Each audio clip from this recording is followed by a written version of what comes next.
far in the principle of restoration, how God offered opportunity after opportunity after opportunity after opportunity, and these were all squandered again and again and again and again.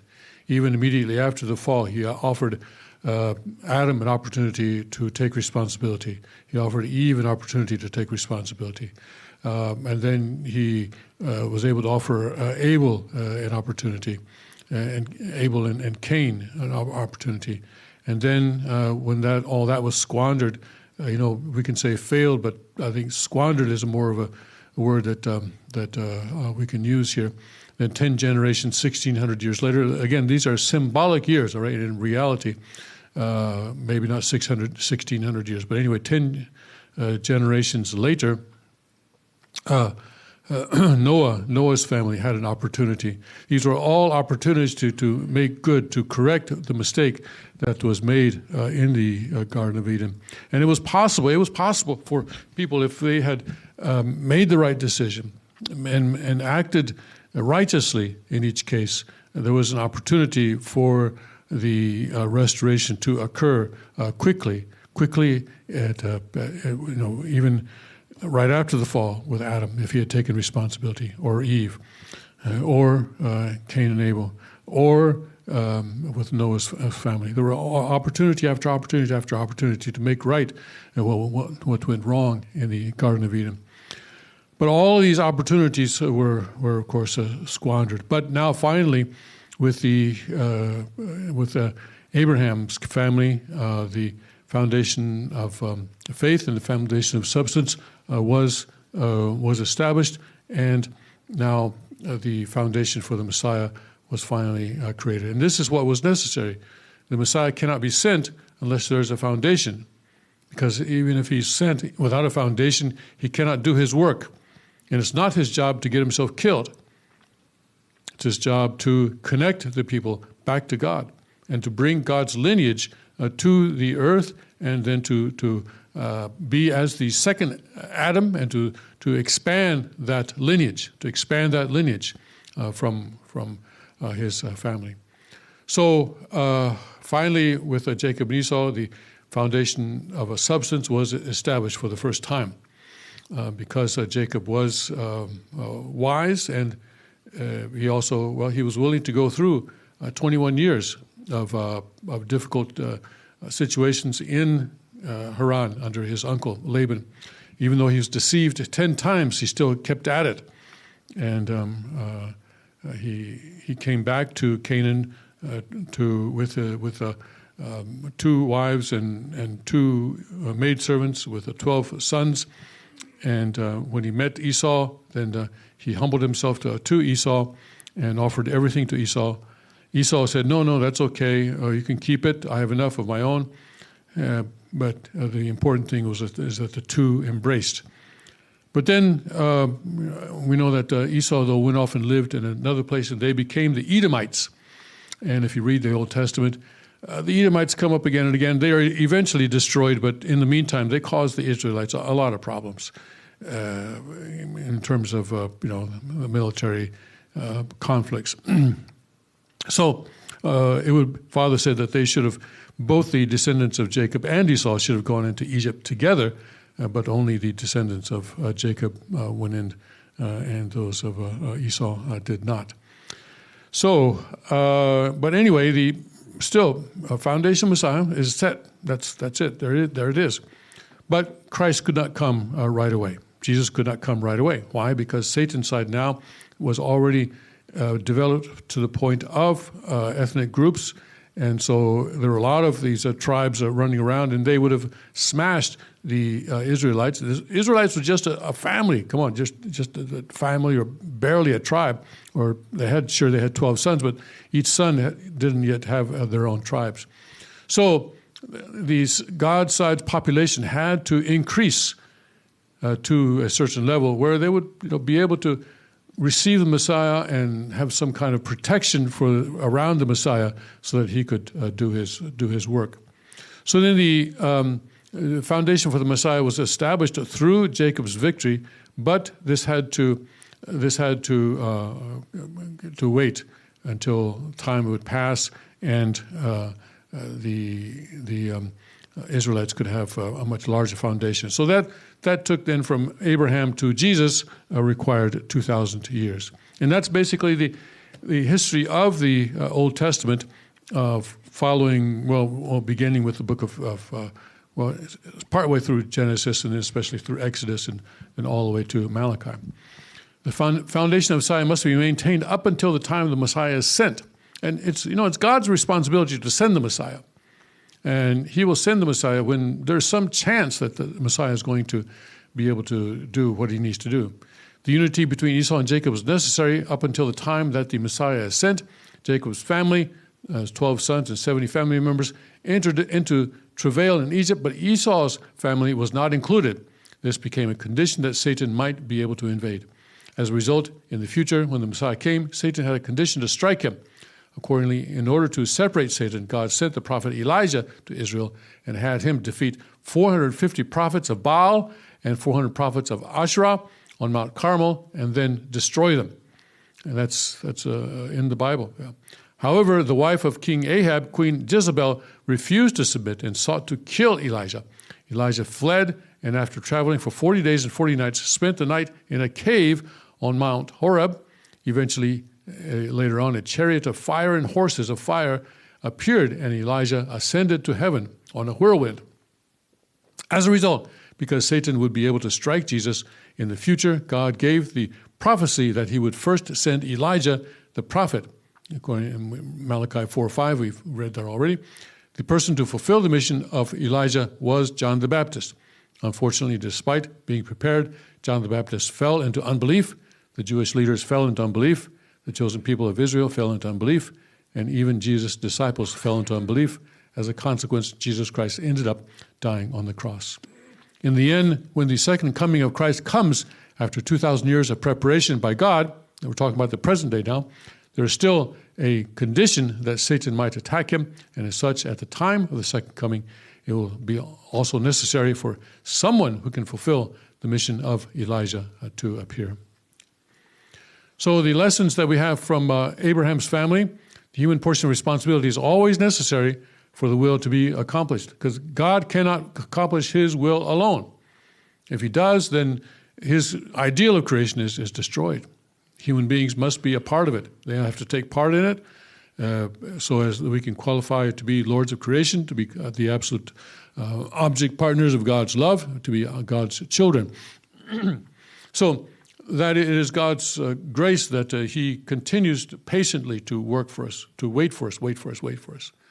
So lessons to take note of: a small failure requires a larger condition of indemnity to be established, referring to the failure of Abraham to cut the pigeons and the doves. And the reason that he had to cut that was because then as God sort of divided Adam between, or divided him into Cain and Abel, and separating good and evil, also in the case of the offering, good and evil needed to be separated. Otherwise, everything is still under evil sovereignty, evil dominion. I must always separate good and evil within myself. So check yourself. It's good for us to, through prayer, of course, we can do this, but so quiet reflection. And also, this was an example of mother-son cooperation between Rebekah and Jacob, where the mother helped her son to accomplish his mission. And pay attention to small things. Yes, do sweat the small things. Negligence becomes the cause of failure. And the attitude that leads to the kingdom of heaven, Jacob wanted to invest everything possible for the sake of Esau: blood, sweat, tears, dedication, and effort. For he invested 21 years. And Esau finally was able to have obedience and submission. And everything is decided in an instant. Treat each other as precious, and the relationship between each instant and our entire life is very important. And when Esau went to meet Jacob with 400 men, what do you think his intention was? He didn't go alone. He took 400 men to meet Jacob, who was coming with not 400, but 4 wives, and 12 sons. I don't know how old they were. And maybe a few other people, but there was an overwhelming force coming from Esau's side. It doesn't seem like Esau was exactly going there in peace, I don't think. But he was touched by the humility and the generosity of Jacob. But also his sort of pride as an elder brother was triggered as well. The younger brother says, "Oh, here, I have all this, but you can have it. Please take it."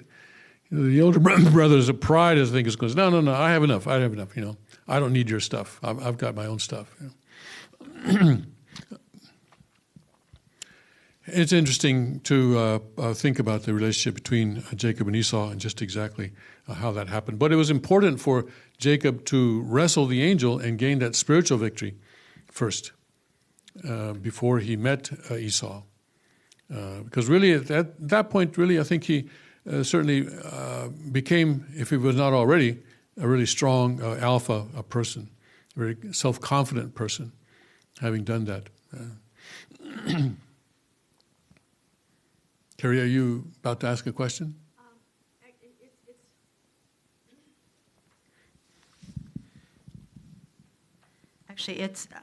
I'll wait. I have a question about something earlier in the chapter, but I think I was kind of waiting for the time to share it. But maybe. Well, go ahead. I think we're. Let me do one more slide. That'll be the end of the chapter, and then you can go back. Okay. Thank you. So, comparison of the courses of Adam, Noah, and Abraham. So here, fallen human beings, and we need to establish the foundation of faith and foundation of substance in order to establish the foundation of the Messiah. So first, Abel offered a lamb, and so the foundation of faith was successful. With the foundation of substance, Cain murdered Abel, and then as a result, the foundation of substance failed in terms of Adam's family. So Adam's family was not successful in setting the foundation to receive the Messiah. So then 1,600 years and 10 generations later, Noah built the ark, and that was successful. This was his foundation of faith. Then for the foundation of substance to be set, Ham, the second son, needed to inherit the faith of his father, unite with his father in heart, but he did not.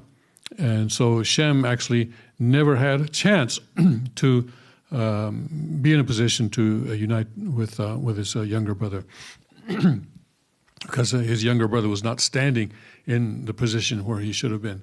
So in Noah's family, again, the foundation of faith was successful, foundation of substance was a failure. In Abraham's family, Abraham needed to make the offering and make the offering of the heifer and of the goat and the ram and of the dove and the pigeon, but he did not do that successfully. And so then he failed there, but then his mission was passed down to Isaac, and Isaac took Abraham, but Isaac was the central figure, took the ram that was in a thistle there on Mount Moriah and offered that. And so finally, after that, they managed through a kind of a circuitous route, but to establish the foundation of faith. And then on the foundation of substance, then Jacob and Esau in the end reunited, and so the foundation of substance also was successful in Abraham's family. So with the foundation for the Messiah set then human beings need to then, when the Messiah comes, unite with the Christ or the Messiah with an ideology and action and lifestyle and a 심정, a heart. So then the original sin can be removed through the holy blessing that we receive the lineage of God, and then we are able then to go through the completion stage of the growing period and realize the purpose of creation. So now we're here. So far we've come to this point, and now we're going to go through the next 400 years then, or the 2,000 years then from Abraham to Jesus, in order to receive the Messiah. All right. So Carrie. Yeah, my question refers back to actually the very beginning of the principle of restoration, slide 310, And this is kind of a combination of questions from both Alan Feltzot and myself. And it's really trying to understand this diagram in terms of our life of faith, personal life of faith, and the differentiating between the path of restoration and the path of the principle. If Cain-Abel relationship is part of the preparation to receive the Messiah, does that change after we receive the blessing? Or is it still relevant on a personal level since we are still not perfected and have to restore our fallen nature? I think the Cain-Abel relationship, or the Abel-Cain relationship, shall we say, is just the subject-partner, object-partner relationship applied to the period of restoration.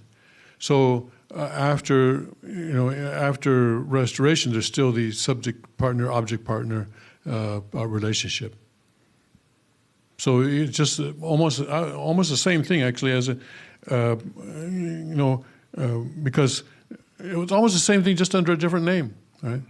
Because we're going back now to the situation in the Garden of Eden where the archangel should have loved was Adam, So that was not a Cain-Abel relationship. That was a subject-partner, object-partner relationship. Adam was in the subject-partner position. Archangel was in the object-partner position. So we ask, does Cain-Abel go beyond the period of restoration? But outwardly, it's exactly the same thing. It's just a different name.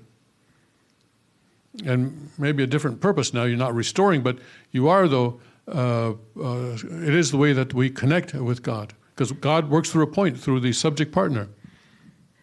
So even after the time of the blessing, that you still exist, that you live in the realm of God by seeing others from God's point of view, from staying in your proper position, from not reversing dominion and not multiplying evil. That's a life with God.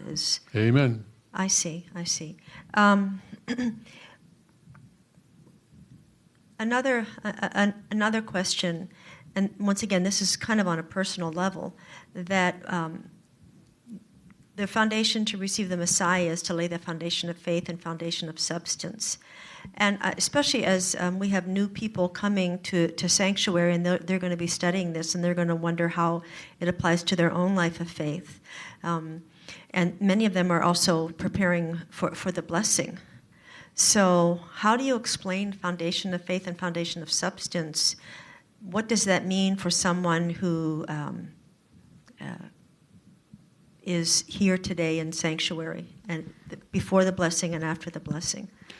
The King has said that the holy blessing is open to anyone who accepts a true Father as the King of Kings and the returning Jesus. So affirming that statement is the foundation of faith.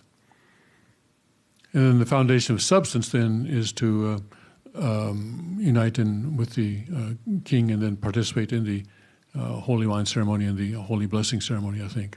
How's that? Wow. Can you say that again? This is good stuff. Can you say that? Rewind. Rewind. Yeah, I want to write replay. This down. Do we have a replay function here? Foundation. I want to write this down. So the King has said that that the blessing is open to anyone who accepts true Father as the King of Kings and the returning Jesus. And so affirming that statement is the foundation of faith. And the foundation of substance is to participate in the ceremonies of the Holy Wine ceremony and the Holy Blessing ceremony and the whole process, the 40-day separation and the 3-day ceremony and indemnity stick.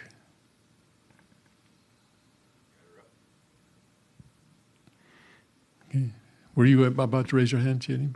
No, okay. I thought I saw something. Then, what about after the blessing? We in our time in the church, having an able figure was a big part of our life of faith. Is that dynamic still relevant, or is that no longer relevant?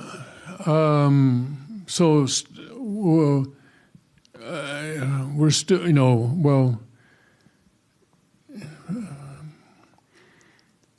that was an interesting time, and I have many things to say. Many things are trying to come out of my mind at once.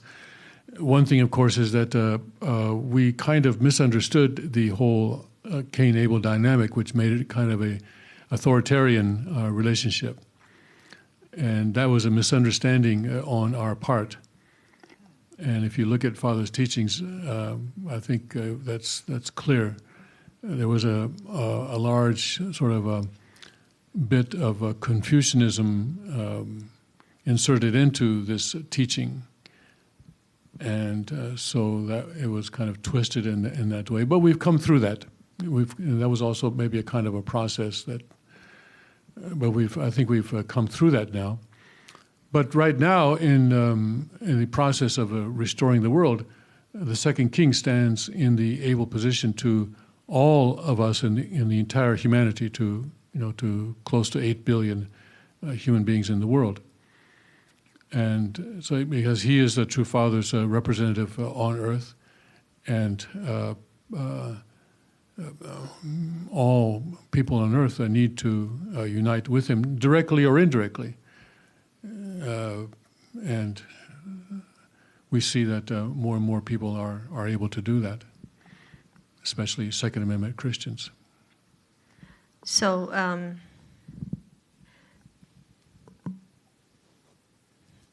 and just to add that the Kukjinim in the Cain position, he's in the corner of the chief Cain position.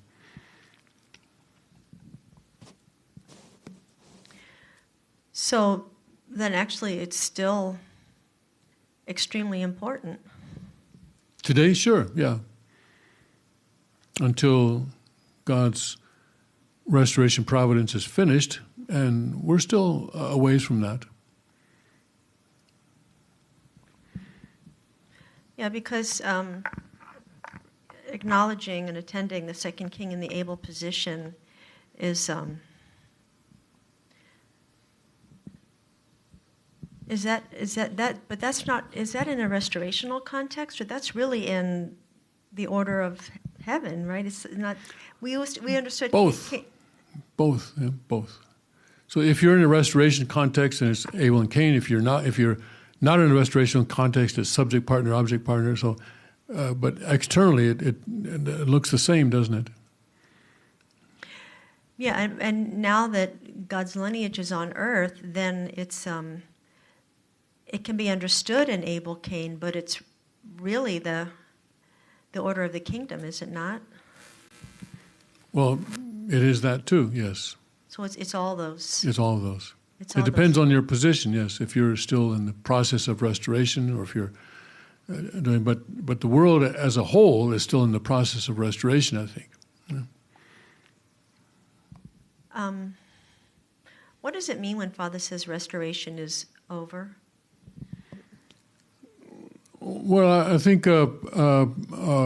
he's meaning that that for he's done what is necessary, and now it's just a sort of a mopping up operation. But there's a lot of mopping to do. But yeah, the war is essentially over. That's true.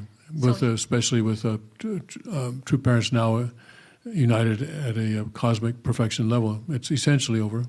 So maybe we misunderstood it. We thought it was applying to all of us, but maybe Father was talking about what he accomplished. Well, listen, for example, we say that this is the information age. But there are some people, who still cannot operate a computer. So they're not in the information age. So when we say something like that, people, it's different for people. Everybody doesn't enter into a certain new era at once. It takes time for this to sort of spread throughout the world, I think, my opinion. Okay, that's very helpful. Thank you. If we see 322 slide, the course of the providence of restoration, then there's the last one is a blank. Yes. So it's blank. It's a normal restoration after Messiah. The parallel, this is, we're talking, the blank one is the providential time parallels. if you look on the left here. So in the completed Testament era, because the Messiah has come, there are no more providential time parallels. Yes, that means we don't need more restoration. Well, I think this is something different. We're talking about two different things.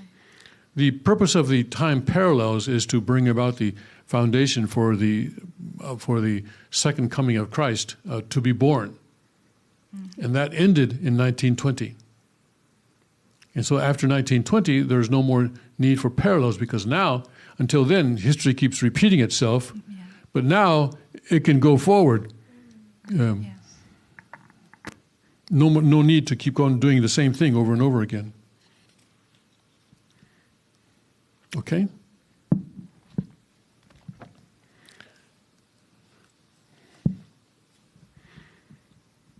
All right, then let's move on then to Moses.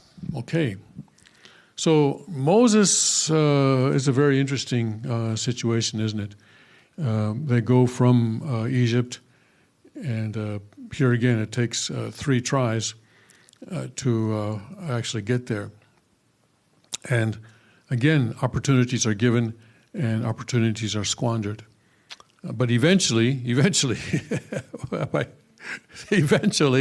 they actually get there. Yes. Praise God. So, despite ourselves, we always manage to get there somehow. Okay.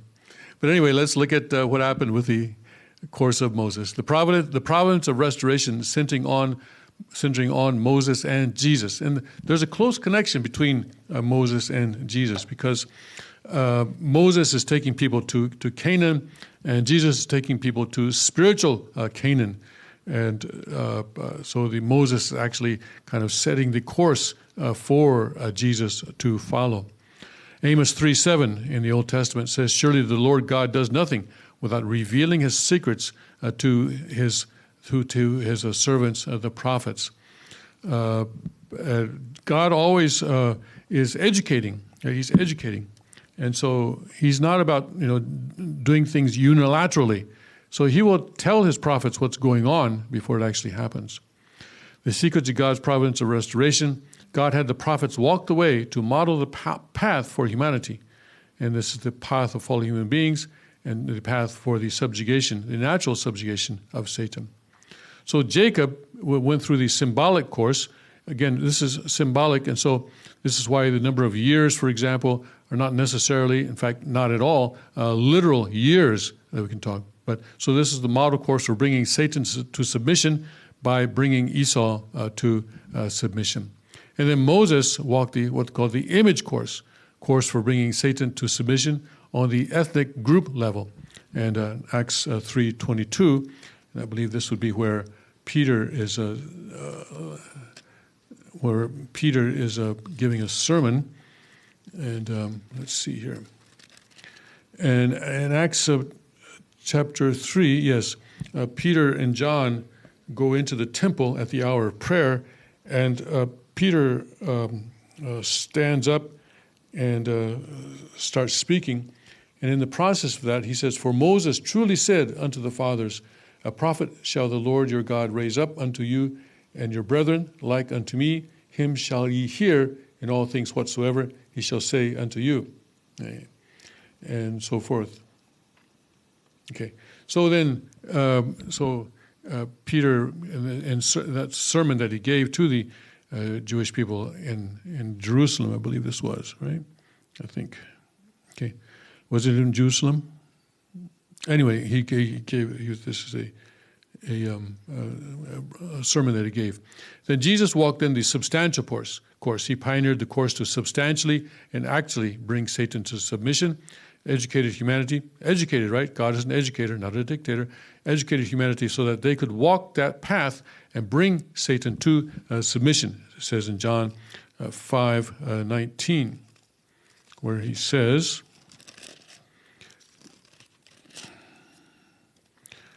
5:19, then answered Jesus and said unto them, Verily, verily, I say unto you, the Son can do nothing of himself, but what he seeth the Father do. For what things soever he doeth, these also doeth the Son likewise.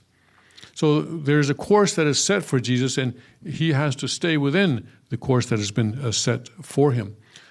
Educating. So the model course for bringing Satan to surrender, model course is now this is the course that is being followed. The reason God established Jacob's course and Moses' course as the models for Jesus' course. First, there is no way that Satan, who refuses to obey and submit to God, would voluntarily submit to Jesus or his disciples. God takes responsibility in the principle for having created human beings. Therefore, as the parent, he took it as his portion of responsibility to establish the courses of Jacob and Moses, and through them reveal the model course for how Satan is to be brought to surrender. Jesus came as the ancestor of humankind to bring Satan to surrender by walking the way revealed in the courses of Jacob and Moses. Faithful believers must walk the way according to Jesus' course to also bring Satan to surrender. So we all have to bring Satan to surrender in our own lives, individually and in our families and in our tribes, etc., etc. Yes, Satan did surrender to true Father, but he has not surrendered to Father's children. So we each have to do that within our own context. So here, God created human beings and then created the angels in the order of things under human beings, but Satan then left that position, and then human beings, then he is fighting with God, and then human beings have to connect with Jesus so that we can sever our relationship with Satan, and through Jesus reconnect ourselves to God. Right. Moses' course and Jesus' course as walked with Jacob's course as the model. A concrete comparison of the model course to bring Satan to surrender. Okay, let's look at this. Let me bring this up a bit. Okay, now Adam. Adam actually set the course of the fall. So Adam was tested, and he failed in that test. Jacob's course, he wrestled with the angel. This was his test, and he was successful in that test. And in Moses' course, we'll see that God actually tried to kill Moses. This is something that, when you first hear about it, it's sort of, what? Did that really happen? But yeah, because Moses was on his way back to Egypt from the wilderness, and he stopped off someplace and very nearly got himself killed. Here, Moses returning to Egypt, and it came to pass, by the way, in the inn, in kind of a motel, right, that the Lord met him and sought to kill him. Okay. Tim? Yes. Is wrestle spelled incorrectly there? W-R-E-S-T-L-E. I think it's correct. Okay. How would you spell it? It looks wrong? It looks right to me. I'm sure I'm wrong. You're sure you're wrong? Okay. I'm pretty confident that I'm right. So let's go. Okay. All right. So Exodus 4:24. And it came to pass by the way in the end that the Lord met him and sought to kill him. Then Zipporah took a sharp stone and cut off the foreskin of her son and cast it at his feet and said, "Surely a bloody husband art thou to me." So he let him go. And then she said, "A bloody husband thou art because of the circumcision." And that was the first circumcision. Zipporah took a sharp stone and cut off the foreskin of her son. Ooh, yeah. Thank you. You guys know what a foreskin is, right? Okay, maybe someone. So anyway, Jesus also went through a test, the 3 temptations. And also Adam, he fell in the flesh and spirit. And Jacob's course, there was the bread and lentil stew that symbolized that flesh and spirit. We've already seen that. And then in Moses' course, as they were going through the wilderness, they received food from God. Yeah, manna and quail the whole time. But then when they got into Canaan, the manna and quail stopped. Jesus also, he offered his flesh and blood, as we were talking about what was it, a couple days ago or yesterday or something, where Jesus told the people, you're going to have to start eating my flesh and drinking my blood, which kind of surprised them. Yeah. And here, let's see here. And then the corpse, the separation of the corpse for 40 days, Genesis 50 and 3. Now this is when Jacob died, 50 and chapter, or verse 3. And 40 days were fulfilled for him. So anyway, and here, anyway, Jacob dies here at the end of verse 49. And Joseph then, his son, fell upon his father's face and wept upon him and kissed him. And Joseph commanded his servants, the physicians, to embalm his father. And the physicians embalmed Israel. That's, of course, Jacob. And 40 days were fulfilled for him. So are fulfilled the days of those which are embalmed.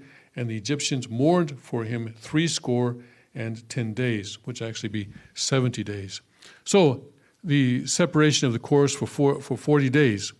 And also in Moses' situation as well, it points out, actually Jude in the New Testament talks about Moses' corpse, and also Jude 1:9. Yet Michael the angel, when contending with the devil, he disputed about the body of Moses. So Michael and the devil, Satan, were fighting over the body of Moses.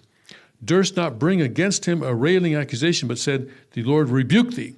So there was a separation of the corpse from Satan also there, and Michael took care of that. And Jesus, the separation of the corpse. And Father there refers to Matthew 28, 12 and 13. Let me see what that is. No, must be the other one. Okay, Matthew 28. 12 and 13. And when they were assembled with the elders and had taken counsel, they gave large money unto the soldiers, saying, say ye, his disciples came by night and stole him away while we slept. So they, let's see.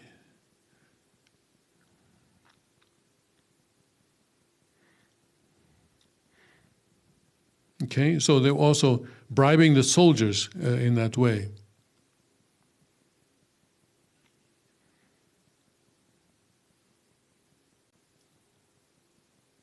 Or at least telling the soldiers that that's why Jesus' body was no longer in the grave.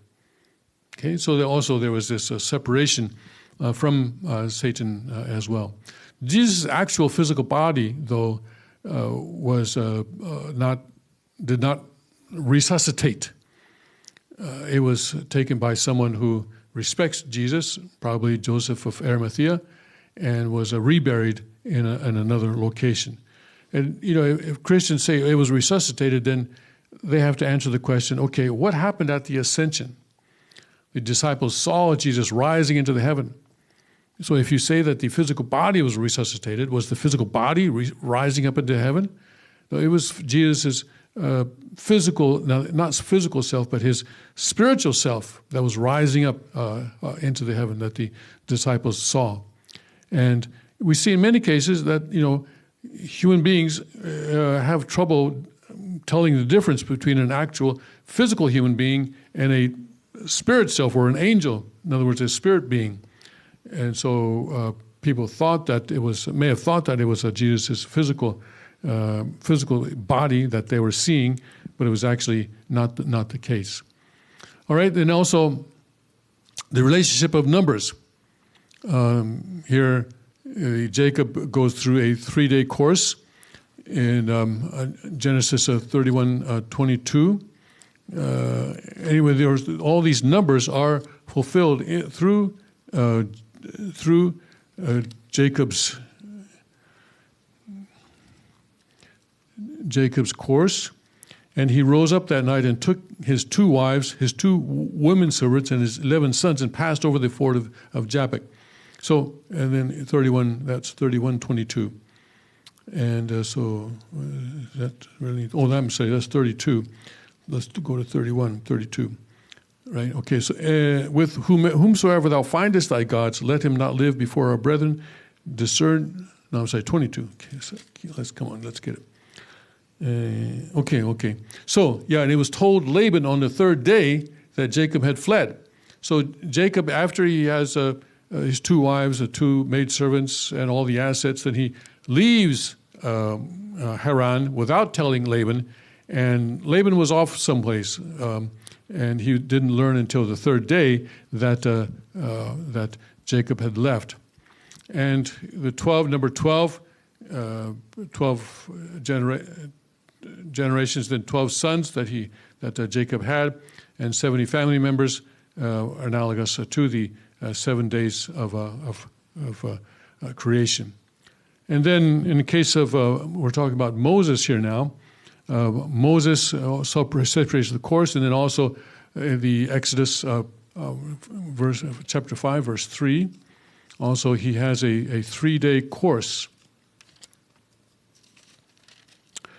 And they said, the God of the Hebrews hath met with us. Okay, 5:3. Let us go, we pray thee, 3 days' journey into the desert, and sacrifice unto the Lord our God, lest he fall upon us with pestilence or with a sword. So Moses goes to the Pharaoh and asks the Pharaoh to let the people of Israel go.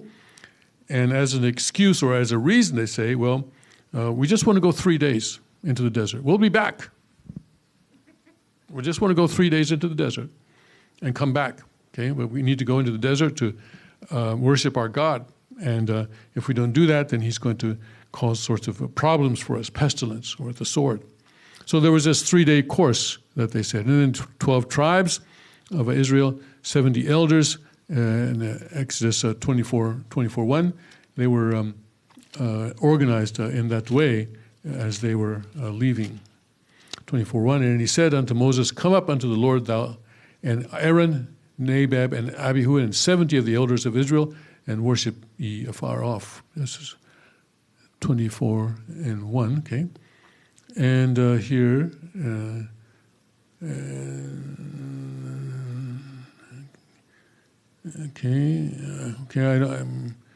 I don't see the exact reference to 70 elders there.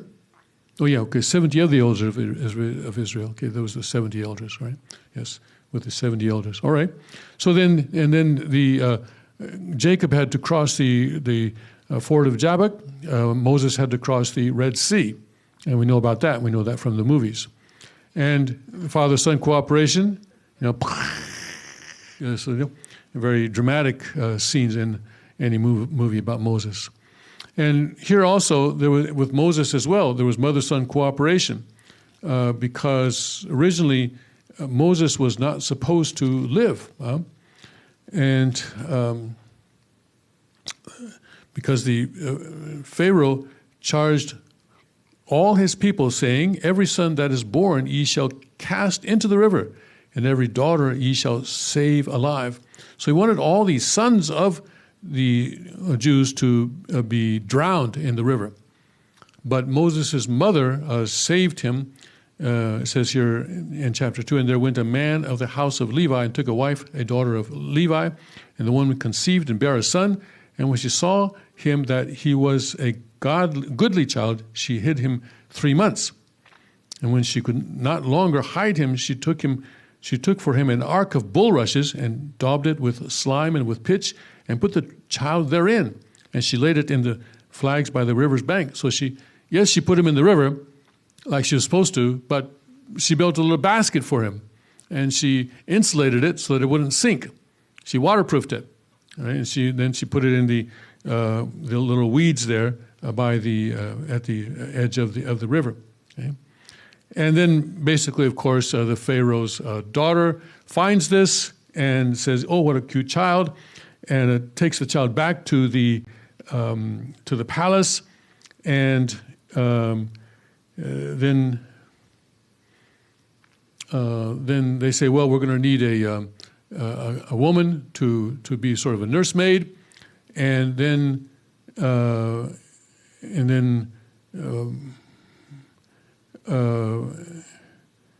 the Pharaoh's daughter does, and Moses became her son. But anyway, his mother, I believe, isn't it? Mother actually becomes the nursemaid, Moses' mother. So Moses grows up in the Pharaoh's palace as a prince, as the son of the Pharaoh's sister.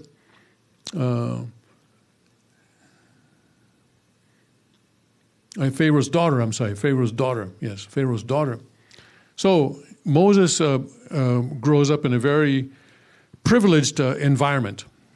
But his mother is there, and she is teaching him about his heritage, shall we say. So he is being prepared by God to be a leader of his people. Right? So that's mother-son cooperation. All right, and Jacob went from Haran back to Canaan, and Moses led people from Egypt back to Canaan eventually. And the destruction of Satan, Jacob, actually it was Rachel that did this, but they took idols from Laban, and they eventually buried these under an oak tree.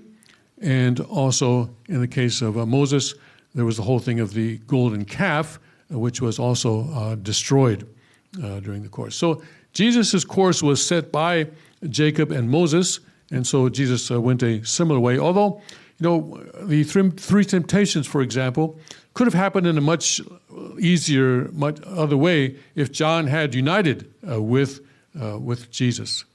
If John had baptized Jesus, as Jesus said to do, and then when Jesus started to walk away, John said, "Okay, you guys, let's all follow Jesus. He's here. He's here. This is the guy that I've been telling you about. He'll baptize you in the Spirit.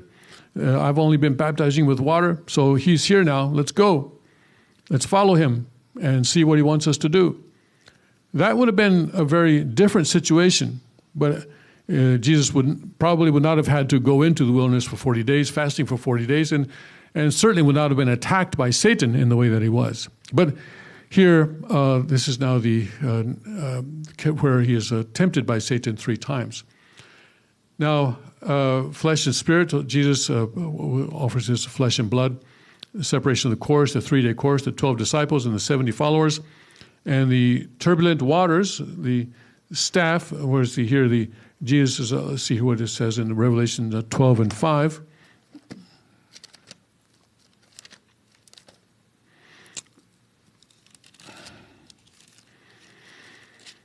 It says, and she brought forth a man-child. All right, this is talking about, of course, the miracle in the heavens, right? What we know is happening on September 23rd, 2017.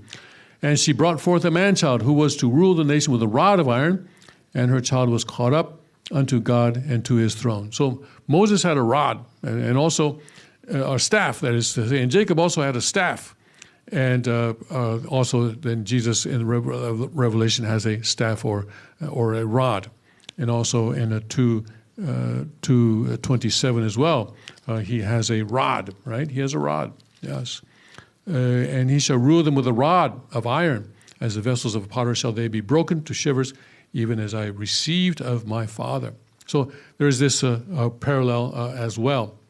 So then also mother-son cooperation, Matthew 2:13, yes, at the time of Jesus as well, there was an attempt by Herod to kill Jesus, and since he couldn't find Jesus, he decided he would kill all the infant Jewish babies who were about the same age. 2:13. So here, this is because of the 3 wise men, the 3 kings. They, kind of, anyway, the 3 kings, all right, from the east, they see the star, they're trying to find the Messiah. So they go to Herod, and we said, we hear that a new king has been born. And Herod said, say what? A new king? All right, tell you what, why don't you go find him, And when you find him, please come back and tell me so that I can go there and worship him as well. Now, right. And he sent them to Bethlehem. Okay, so Herod sends them to Bethlehem and said, "Go and search diligently for the young child, and when you have found him, bring me word again, and that I may come and worship him also." Pants on fire. When they had heard the king, they departed, and lo, the star which they saw in the east went before them till it came and stood over where the young child was. When they saw the star, they rejoiced with exceeding great joy. And when they were come into the house, they saw the young child with Mary, his mother, and fell down and worshipped him. And when they had opened their treasures, they presented unto him gifts, gold and frankincense and myrrh. And being warned of God in a dream that they should not return to Herod, they departed into their own country another way. And when they were departed, behold, the angel of the Lord appeareth to Joseph in a dream, saying, "Arise, and take the young child and his mother, and flee into Egypt, and be thou there until I bring thee word, for Herod will seek the young child to destroy him." Yes. And then they were there until the death of Herod. And then, and when Herod, when he saw that he was mocked of the wise men, he was exceedingly wroth or angry, and sent forth and slew all the children that were in Bethlehem and in all the coasts thereof, from 2 years old and under. This is the action of someone, who does not recognize the value of life or the value of human beings. Just in order to kill one child who might in the future become king, he's going to kill all the children in this area that are 2 years old and under, according to the time which he had diligently inquired of the wise men. And then was fulfilled that which was spoken by Jeremy the prophet, saying, "In Ramah was there a voice heard, lamentation, weeping, and great mourning, Rachel weeping for her children, and would not be comforted because they were not." They're not. So there was a tremendous effort to also kill Jesus when he was still just a young baby. And here Jesus is leading his people, he goes from Egypt back to Canaan, actually. They go to Egypt, wait for Herod to die, and then when he dies, then they return to Canaan. And then the staff here, this is the words and power, but also maybe the substantial rod of iron for the purpose of self-defense. Okay. So there is this parallel here between Jacob's course, Moses' course, and Jesus' course. And Jesus said that the Son can only do what he sees the Father do. And the Father, that is the God, has already worked through Jacob and through Moses. All right, so question. Yes, question. Okay. Why they need a separation of a corpse? Why do we need it? Well, the corpse was separated from Satan. These were men who served God, and their corpses were holy, I suppose, and so that's why God's side wanted to take that corpse. So even though Jesus, Matthew 28, yes, even though Jesus, he need to separate. Not that he needed to separate, but the people who respected Jesus wanted to make sure that Jesus' body was not desecrated any further than it already had been. Already on the cross, he had been pierced with a sword. A crown of thorns had been put on his head, so there was a lot of lacerations on his head, and the Romans had really, and also he had been whipped a lot as well. So already this holy body of Jesus had been disrespected and desecrated in many ways. And so if it had been left there, I think there was concern that they would do even more stuff to it. And so it was taken away and buried in a place where no one could find. I see. Thank you.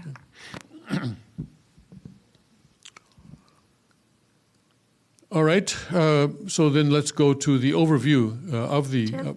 yes. Yeah. This diagram here is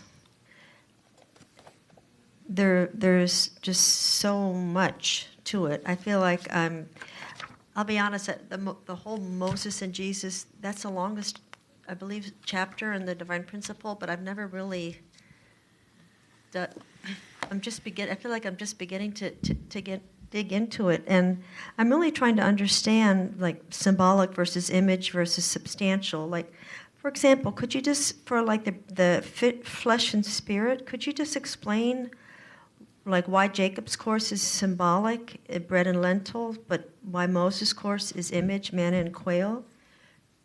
I don't. Could you explain how one is symbolic and the other is image? Well, the bread and lentil, I think, is pretty obvious how that is symbolic. On the surface, it's nothing, just a younger brother giving some food to his older brother in return for a verbal promise that the older brother will not claim the birthright when it comes time for the inheritance to be made. In other words, when sometime in the future, when the father dies, I'll let you have everything if you'll just give me this bread and lentil soup now. That is kind of, to me, it's pretty clear how that could be symbolic. It's just someone who is not aware of the providential significance would think that this is nothing at all. They don't understand that there's a whole restoration of birthright going on here. The manna and quail, that is because it's a parallel, but it's an image. And again, there's the Israelites are desperate for something to eat, and they're trying to survive in this rather barren land, and God sends them this food that they can eat, and it sends them consistently. So it keeps them alive while they're going through that wilderness course. So and the image, of course, applies to the entirety of Moses' course. It's the entirety of Moses' course is an image course, whereas Jacob's course is symbolic. I don't know how to explain that. I don't know how to answer that specifically about manna and quail. Okay. And Jesus, he actually says, you got to drink my blood and eat my flesh. He actually says that, right, in John, in the Gospel of John. And people are shocked by this, and many people choose not to follow Jesus anymore after he says that, as we saw in John chapter 6. Thank you. Also, in Moses' course, image, parentheses, ethnic group type, Jesus' course, substantial, parentheses, national. So I guess it was God's will that there be sovereignty, that the nation of Changogok be established at the time of Jesus, but it was established only spiritually, so there was a spiritual sovereignty, we can say. Well, the establishment of sovereignty was extended 2,000 years. That's why Jesus is coming again, or came again. So this would be prescript of something that's coming in the... Yeah. So that was the purpose for which Jesus came, and that purpose could not fully be established then, so there's an extension or a prolongation of the providence in that respect. Okay, thank you.